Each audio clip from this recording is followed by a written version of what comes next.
The massive metal doors of Nexus Prime slid open with a deep hum.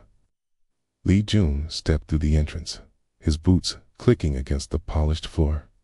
Behind him walked a golden retriever, its tail wagging as it looked around at the strange, new place. The dog's name was Buddy, and he had been Jun's companion for 3 years.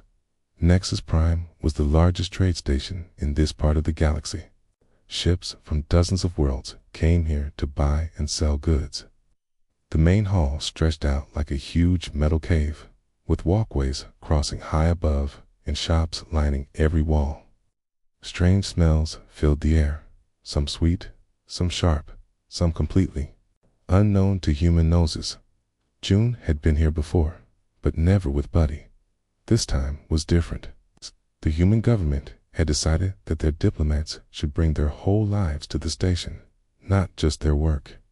They wanted to show other species what humans were really like. As Jun walked toward the registration desk, heads turned to look at him. Not human heads, alien heads. The Vorthog traders stopped their conversations. Their reptile-like faces showed confusion as they watched the golden dog trot beside the human. The Quillix workers paused their loading duties, their insect eyes tracking the strange pair at the registration desk. A tall Morvani clerk looked down at Jun with pale blue eyes. The alien skin was white as snow, and his long fingers moved like water as he worked on his computer. "Name and purpose of visit," the clerk said in a voice like wind through leaves.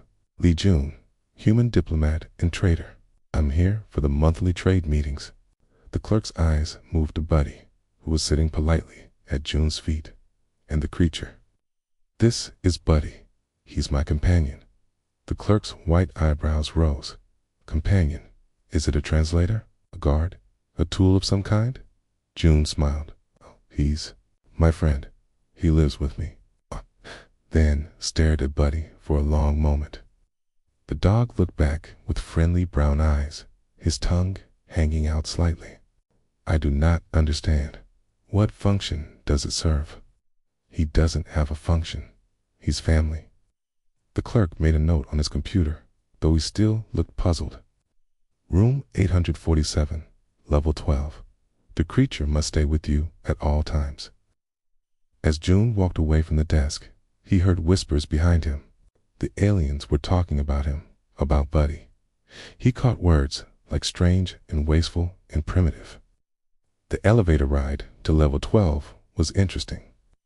3 Vorthog traders shared the space with Jun and Buddy. The reptilian aliens pressed themselves against the far wall, as if the dog might suddenly attack them. Their yellow eyes never left Buddy, who was calmly sitting and watching the floor numbers change. "Does it bite?" one Vorthog asked, his voice like gravel. "Only if someone tries to hurt me, or him," Jun replied. "But he's very gentle, normally." Vorthog exchanged looks. "You keep a creature that might attack others. He's protective, not aggressive." There's a difference.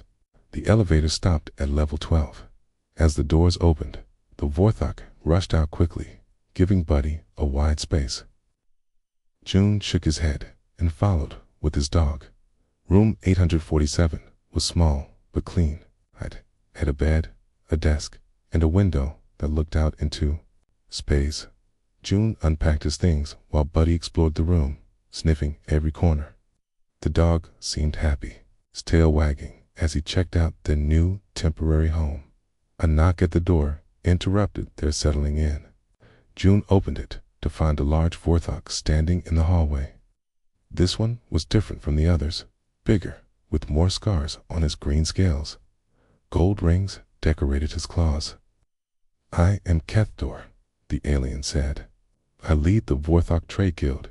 Here, Lee, Jun, please, come in." Kethtor entered the room, but stopped when he saw Buddy. The dog had gotten up from his resting spot and was watching the visitor with calm interest. "So it is true," Kethtor said. "Humans really do keep useless creatures." "Buddy isn't useless," Jun replied calmly. "It's my friend." Kethtor laughed, a sound like rocks falling. Friend, it is an animal. It cannot think like us. It cannot help you make money or fight your enemies. What good is it? He makes me happy. He's loyal. He loves me. Love. Kethter. S.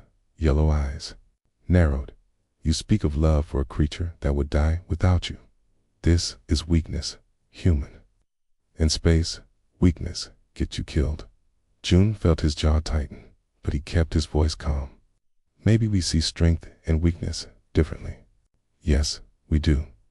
Kethter pointed a clawed finger at Buddy. That thing eats your food, takes your space, gives nothing back. Any smart species would have left such creatures behind when they reached the stars. And yet, here we are, among the stars. With our companions, Keitha made a dismissive sound. For now, but when real trouble comes, when you must choose between your life and that animal's life, you will see the truth. You will see that caring for weak things makes you weak. The big Vorthok turned to leave, then paused at the door. There is a welcome dinner tonight in the main hall. All species are invited. Bring your pet if you wish. The others will want to see this human foolishness for themselves. After Kethter left, June sat on the bed and scratched Buddy's ears. The dog leaned into his touch, eyes closing with contentment. What do you think, boy? June asked. Think we can show them they're wrong about us? Buddy's tail thumped against the floor. He didn't understand the words, but he knew his human's voice. He knew the tone that meant everything was okay, that they were together, that they were safe. June looked out the window at the stars. Somewhere out there was Earth, where humans and dogs had been friends for thousands of years. These aliens didn't understand that friendship yet, but maybe, if he was patient and careful, he could help them learn. He had no idea that in just a few weeks, patience and care would be the last things on his mind. He had no idea that soon these same aliens would see exactly what happened when someone threatened a dog's owner. For now, though, he was content to prepare for dinner and let Buddy rest. Tomorrow would bring new challenges, new misunderstandings, new chances to bridge the gap between species. The stars outside the window seemed to twinkle with possibility. The main dining hall of Nexus Prime buzzed with activity as beings from across the galaxy gathered for the welcome dinner. Long tables were arranged in a circle, each one adjusted for different species. The Vorthok sat on low stone benches, while the tall Movani had chairs that reached toward the ceiling. The Quillex stood at high tables, their insect legs allowing them to eat while upright. Li Jun entered the hall with Buddy walking calmly beside him. The golden retriever's fur gleamed under the bright lights, and his tail wagged slowly as he took in all the new sights and smells. Many conversations stopped as the pair made their way to the human table at the human section. June was happy to see Park Hannah already seated. She was a xenobiologist who studied alien lifeforms, and she had arrived on the station that morning. Next to her chair sat a small carrier with metal bars on the front. June, Hannah called out, waving him over. I saved you a seat. As June approached, he noticed movement inside the carrier. A small black and white cat pressed its face against the bars, green eyes watching everything with interest. You brought Nabi? June asked, surprised. The new policy says we can bring our companions, Hannah replied with a smile. I thought it would be good for them to see that humans bond with different kinds of animals. She opened the carrier door, and Nabi stepped out gracefully. The cat was much smaller than Buddy, with white paws and a white patch on her chest. Ati sniffed the air carefully, then sat down and began grooming her fur. The reaction from the other tables was immediate. Vorthok traders pointed and hissed to each other. Quillex workers clicked their mandibles rapidly, which June knew meant they were excited or confused. The Morvani simply stared with their pale eyes, their long faces showing no emotion. Kethter stood up from the Vorthok table and walked over to the humans. His heavy footsteps echoed in the hall, and other aliens turned to watch. "So," he said, looking down at both animals, "humans bring even more useless creatures. Tell me, what does the small one do?"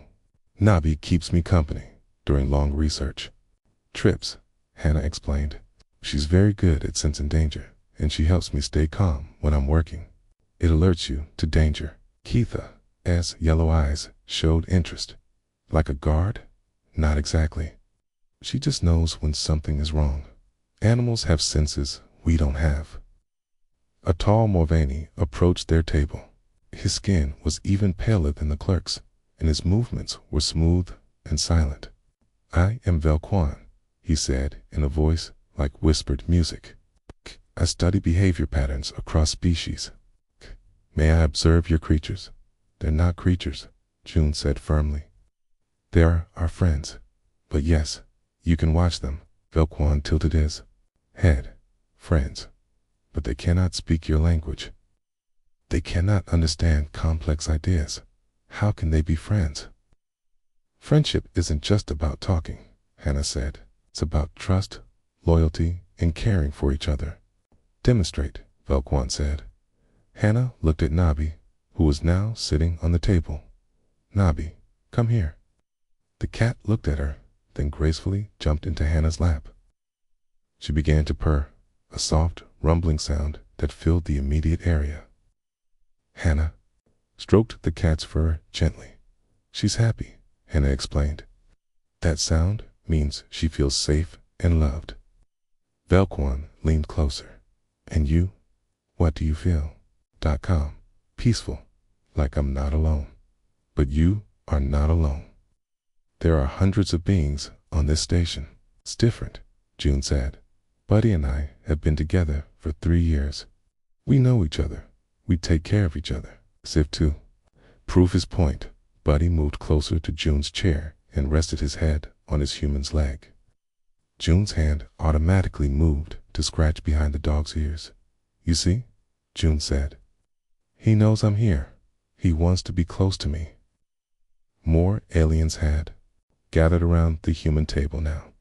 A group of Quillex workers clicked questions at each other. Then one of them stepped forward. "I am Zixai," the insect-like being said through a translator device. "We observe that your animals show no fear of us. Are they trained warriors?" Hannah laughed. "They're just not afraid, because we're not afraid. They trust our judgment." "This makes no sense," Kether growled. "In nature, prey animals fear predators. We could kill these creatures easily, but you won't," June said calmly, "because you're civilized beings, okay? And if we were not civilized, then Buddy would protect me, and I would protect him." Kether snorted.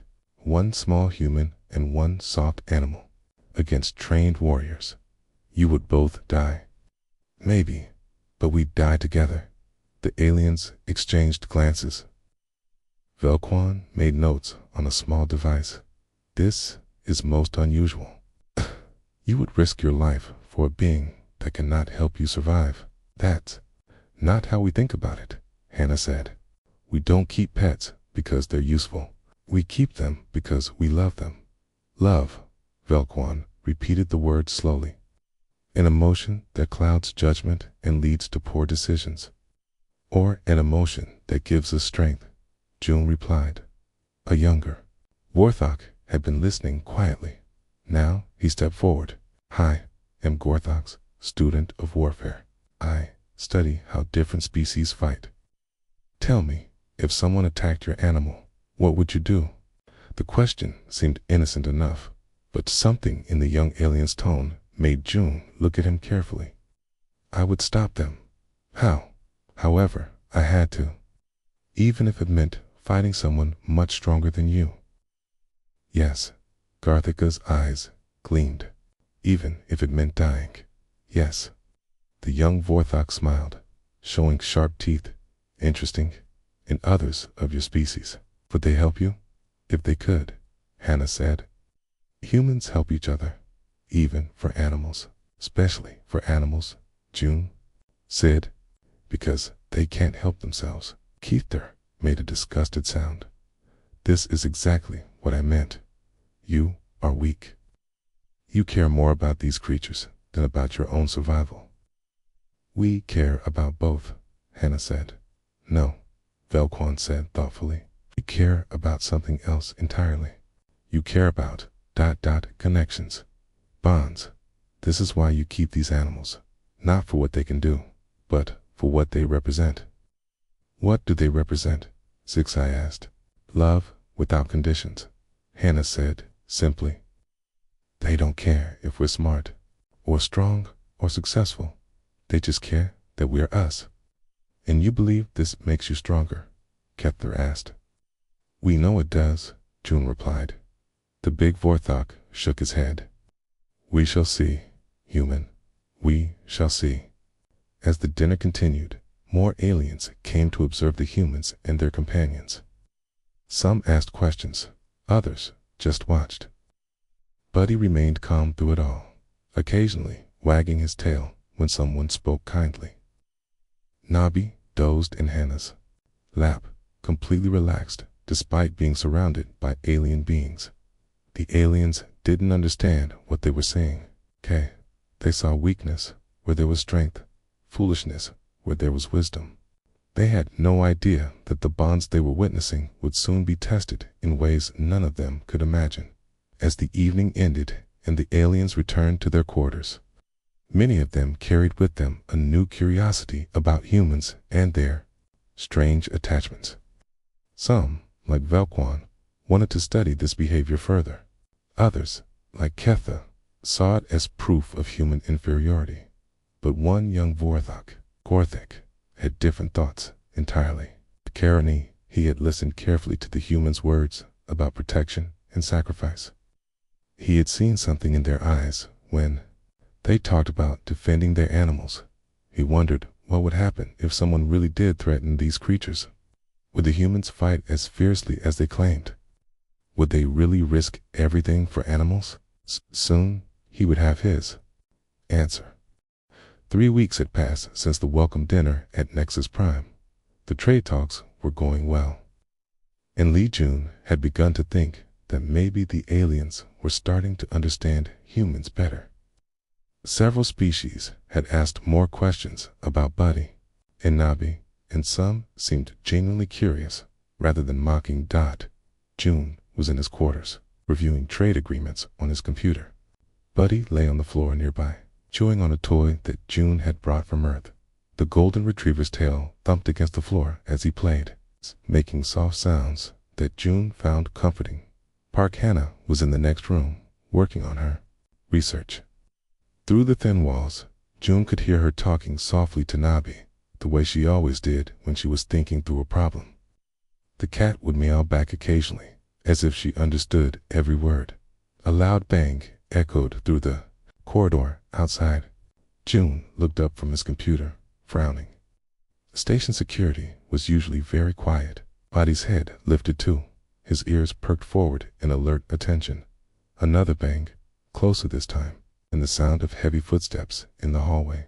Buddy stood up, dropping his toy. The dog moved to the door and sniffed at the crack underneath it.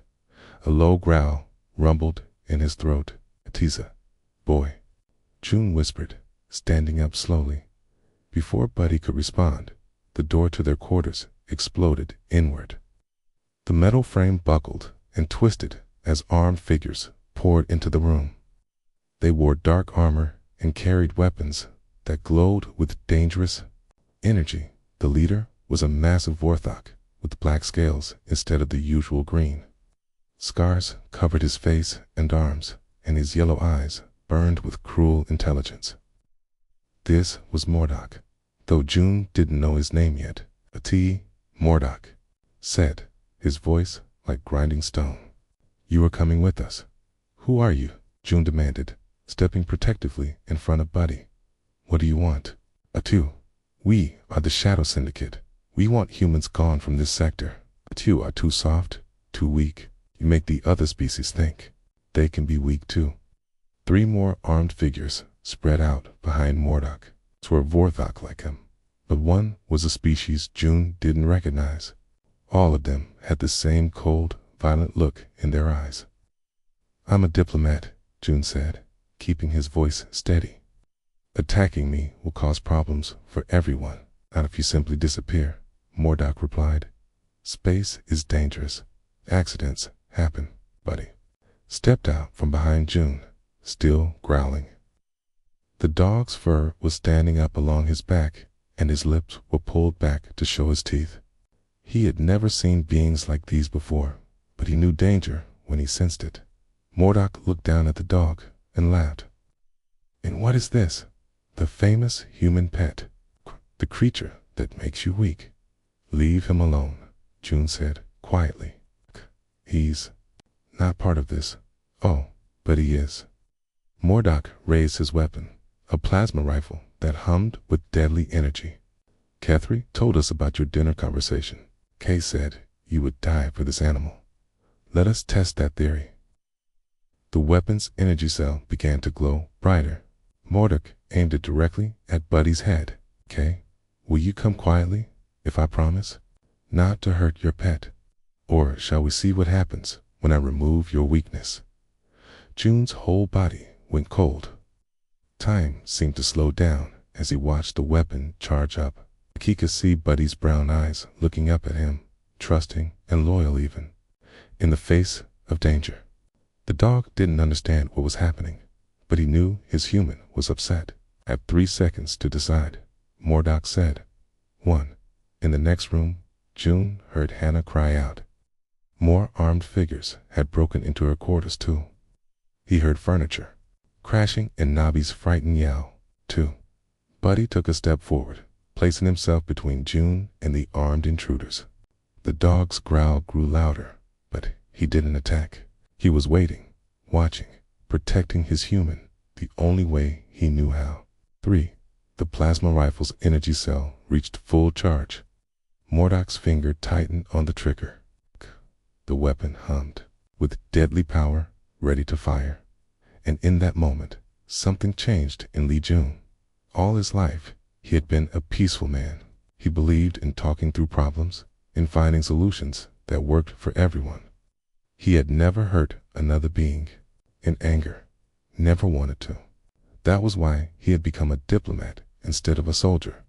But as he watched Mordock aim that weapon at Buddy, something ancient and primal awakened in his mind. It wasn't human civilization that took over his thoughts. It wasn't diplomacy or trade agreements or peaceful solutions. It was something much older, something that had kept humans alive for millions of years before they ever reached the stars. Something that every human carried deep in their hearts, hidden under layers of culture and learning. The need to protect their pack. June's vision seemed to sharpen. He could see every detail of the room, every movement of the armed intruders. He could hear Hannah struggling in the next room, could hear Nabi's distressed cries. Most importantly, could see the exact angle of Mordock's weapon as it prepared to fire. The change in June was so sudden and complete that even Mordock noticed it. The Vorthag's eyes widened slightly as he saw the human's face transform. Gone was the calm diplomat. Tina's place stood something that looked like a human, but moved like a predator. "You made a mistake," June said, his voice barely above a whisper. "You threatened my dog." Mordock's finger pulled the trigger, but June was already moving. What happened next would be talked about on Nexus Prime for years to come. The security cameras caught most of it, though some beings would claim that the recordings had to be fake. No peaceful species could move like that. No diplomat could fight like that. But they were wrong about humans. They had always been wrong. They thought keeping pets made humans weak. They thought caring for other species was a sign of primitiveness. They thought love was a disadvantage in a dangerous universe. They were about to learn how wrong they were. The plasma bolt fired from Mordock's weapon, but it hit empty air. June had moved faster than the Vorthog's eyes could follow. One moment he was standing protectively in front of his dog. The next moment, he was beside Mordok, his hand closing around the weapon's barrel. "You shouldn't have done that, June," said Dot, and then he showed them what happened when you threatened a human's family. The other aliens on the station had laughed at human pets. They had mocked the bonds between species. They had called it weakness and foolishness. Soon, very soon, they would understand their mistake. But for now, in room 847 on level 12, the real nature of humanity was finally being revealed. The plasma rifle made a sharp crack as Lee Jun's hand closed around its barrel. The metal, heated by the weapon's energy, should have burned his skin. Instead, he crushed the barrel like it was made of paper. Sparks flew as the weapon's power cell overloaded and died. Mordok stared at his ruined weapon, then at the human who had destroyed it with bare hands. "Impossible," he whispered. Jun's eyes were no longer those of a diplomat. They were the eyes of something wild and dangerous. Something that had been sleeping until this moment. "You pointed a weapon at my dog," he said calmly. "Yeah, that was your last mistake." Before Mordok could react, Jun's fist connected with the Vorthok's jaw. The sound was like a hammer hitting stone. The massive alien, who outweighed the human by 50 pounds, flew backward into the wall. His armor cracked from the impact. The other three intruders raised their weapons, but Jun was already moving. He spun toward the nearest one, a Vorthok with green scales and cruel eyes. The alien tried to fire, but Jun caught his wrist and twisted. The crack of breaking bone echoed through the room. "You came into my home," Jun said as he disarmed the second attacker. "You threatened my family." The third intruder, the alien from the unknown species, backed toward the door. His weapon shook in his hands. "Stay back, I'll shoot." "No," Jun said simply. "You won't." He moved like water, like wind, like something that had been hunting for millions of years. The alien's weapon discharged harmlessly into the ceiling as Jun's hand closed around his throat. The intruder's feet left the floor. "Please," the alien gasped. "We were just following orders." "Whose orders?" Jun asked, his voice deadly quiet. Before the alien could answer, sounds of fighting came from the next room. Anna was in trouble. Without hesitation, Jun threw the alien aside and rushed toward the connecting door. He found Hannah backed against the wall, holding Nabi protectively in her arms. 3 more armed figures surrounded her, their weapons trained on the small cat. One of them, a scarred Vorthok with yellow eyes, was speaking. "Give us the animal, and we'll make this quick," the Vorthok said. "Fight us, and you'll watch it die slowly." "Never," Hannah said, her voice shaking but determined. "Then you choose pain." The Vorthok raised his weapon toward Nabi in Hannah's arms. The small cat hissed and tried to make herself smaller. Her green eyes were wide with fear, but she didn't try to run. She stayed with her human, trusting Hannah to protect her. "Hey," Jun said from the doorway. The 3 intruders turned toward him. What they saw made them step back in alarm. Jun stood in the doorway like an ancient warrior, his clothes torn, his knuckles bleeding, his eyes burning with protective fury. "You made the same mistake your friends did," he said. "You threatened someone I care about." The first intruder fired his weapon. The plasma bolt should have killed Jun instantly. Instead, he moved aside so quickly that the bolt seemed to pass through empty air. Before the shooter could fire again, Jun was on him. The fight that followed was unlike anything the aliens had ever seen. Jun fought with a skill and ferocity that seemed impossible for a peaceful diplomat. He moved like he had been born for battle, like violence was as natural to him as breathing. But he wasn't alone. As the sounds of fighting echoed through the station's corridors, something extraordinary happened.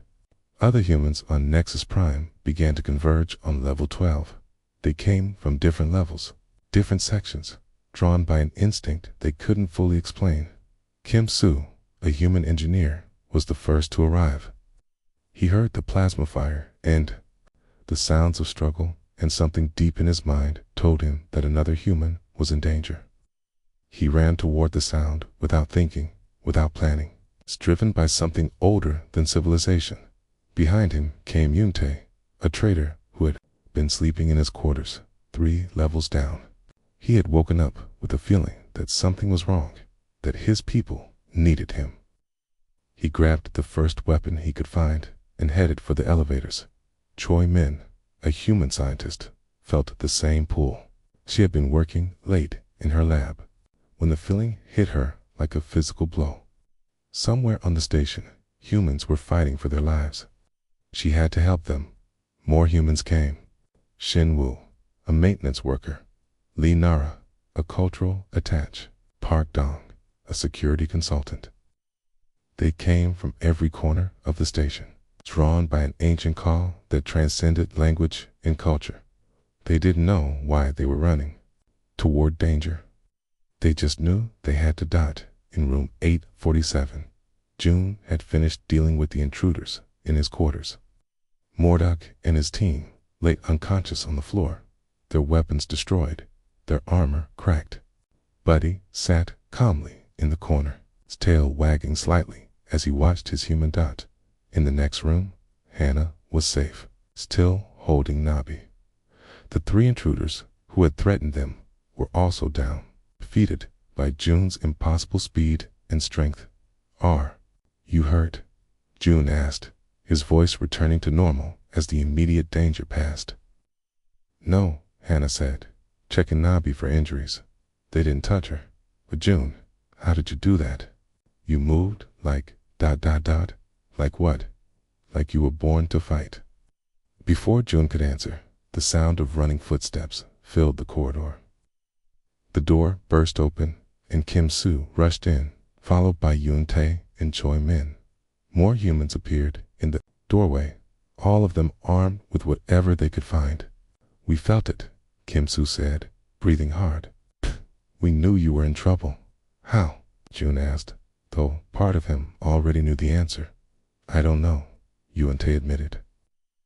"I just woke up and knew I had to come here. Something was wrong. Someone was threatening our people, our animals," Choi Min added, looking at Buddy and Nabi. "They were threatening our family." The humans looked at each other, recognizing something they had never consciously acknowledged. They were more than just individuals traveling through space. They were a pack, a family, a unit that would fight and die for each other. And their animals weren't just pets. They were the bonds that held the pack together, the innocent lives that brought out the best and the most dangerous in human nature. Outside in the corridor, alien security forces were finally arriving. But they stopped when they saw the humans gathered in the doorway, still breathing hard from their run through the station. Something about the way they stood together, the way they looked at each other, made even armed guards hesitate. These weren't the peaceful diplomats and traders the aliens thought they knew. These were something else entirely. Something that had been hidden beneath the surface of human civilization.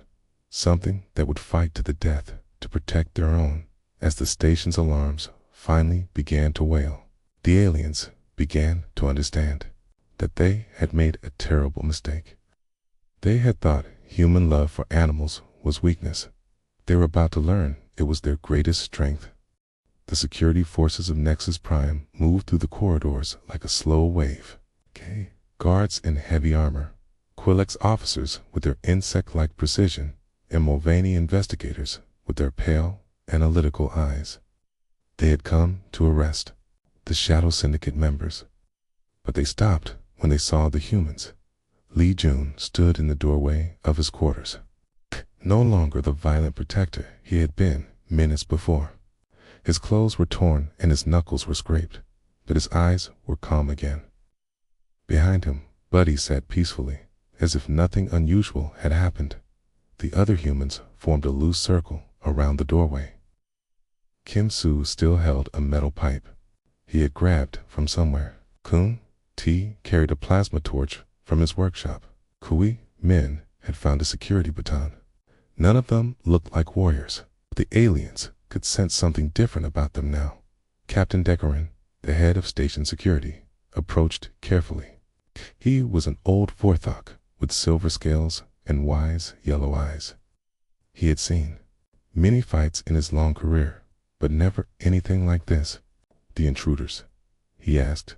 Inside, June replied simply. All of them, alive. Decoran gestured to his officers, who moved past the humans into the quarters. Through the open door, they could see Mordok and his team lying unconscious on the floor. Their weapons were destroyed, their armor cracked, but they were breathing. You defeated 8 armed criminals, Decoran said slowly. With no weapons, no armor. How? They threaten our family, Kim Soo answered. Family? The captain looked confused.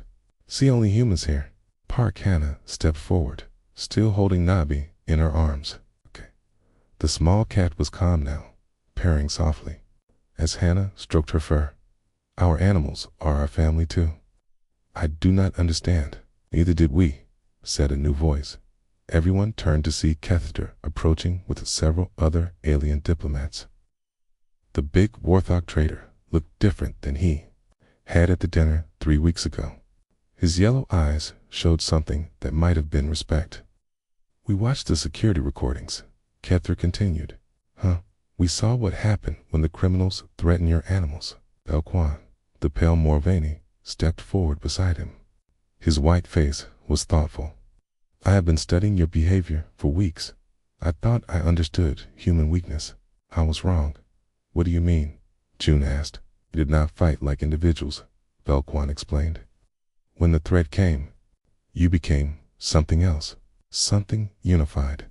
The human in room 847 fought, and somehow humans from across the station knew to come here.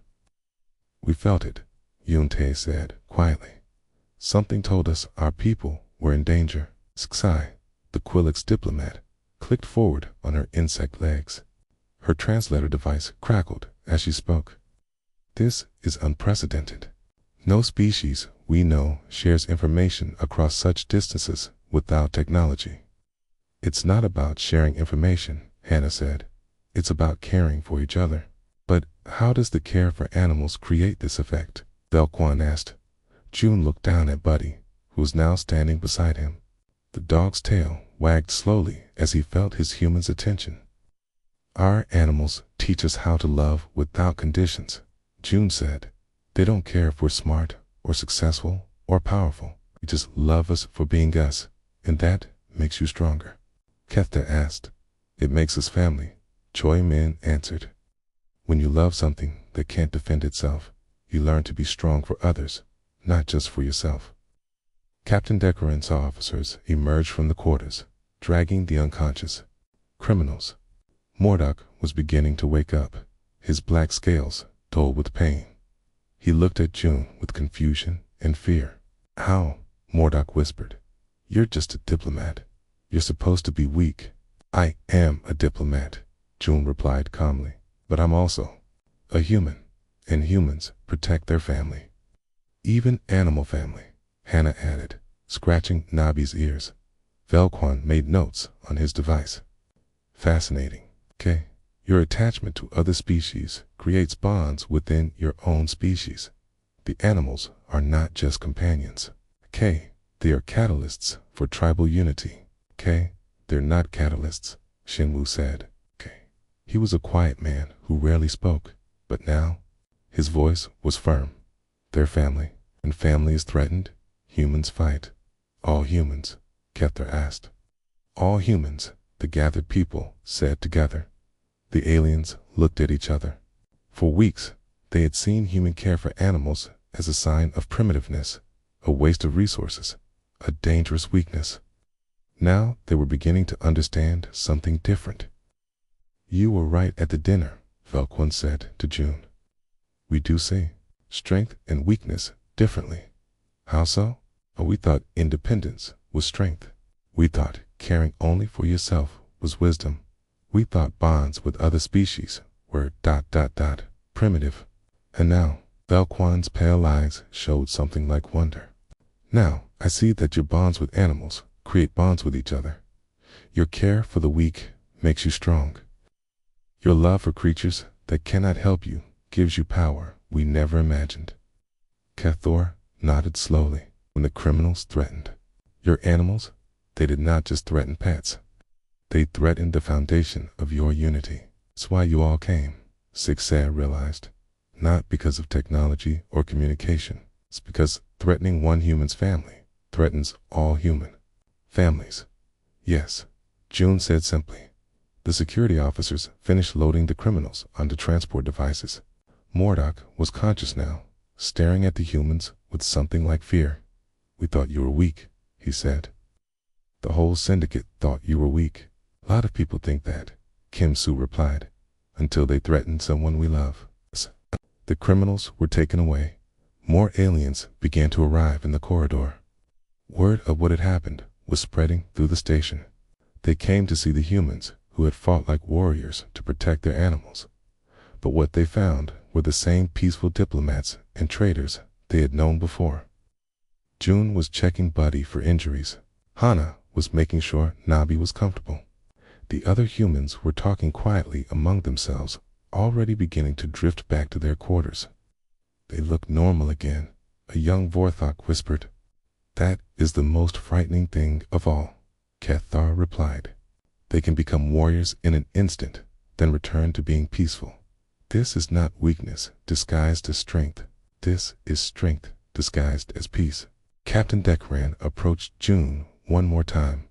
Your actions today saved lives. The Shadow Syndicate has been planning attacks on peaceful species throughout this sector. You stopped them? We just protected our family, June said. Yes, the captain replied. And in doing so, you protected all of us. As the crowd began to disperse, Velquan lingered.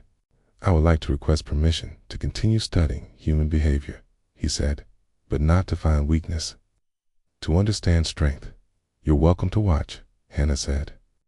But you won't learn anything from studying us. What do you mean? You'll learn by getting to know our animals, she said, holding up Nabi.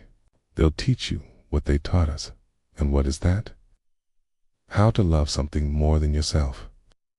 Late that night, after the corridors had emptied and the station had returned to normal, June sat on his bed with Buddy beside him. The dog was chewing his toy again, completely content now that his human was safe. What do you think, boy? June asked, scratching behind Buddy's ears. Think they understand us better now? Buddy's tail thumped against the bed. He didn't understand the question, but he understood the tone. His human was happy, so he was happy. In the next room, Hannah was doing her research while Nabi dozed on her desk. A cat's purring filled the small space with peaceful sound.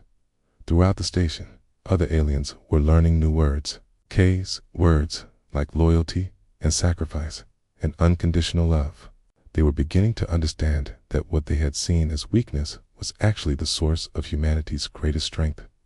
They had laughed at human pets. They had mocked the bonds between species. They had called it primitive and wasteful. They would never make that mistake again. From now on, when aliens met humans, they would look for the animals that traveled with them, and they would treat those animals with the same respect they showed the humans themselves, because they had learned an important lesson. If you want to understand humans, you have to understand what they love, and if you threaten what they love, you discover what they really are underneath their peaceful surface. The galaxy was a little bit safer now, because everyone knew the truth about humans and their pets. Never threaten a dog's owner.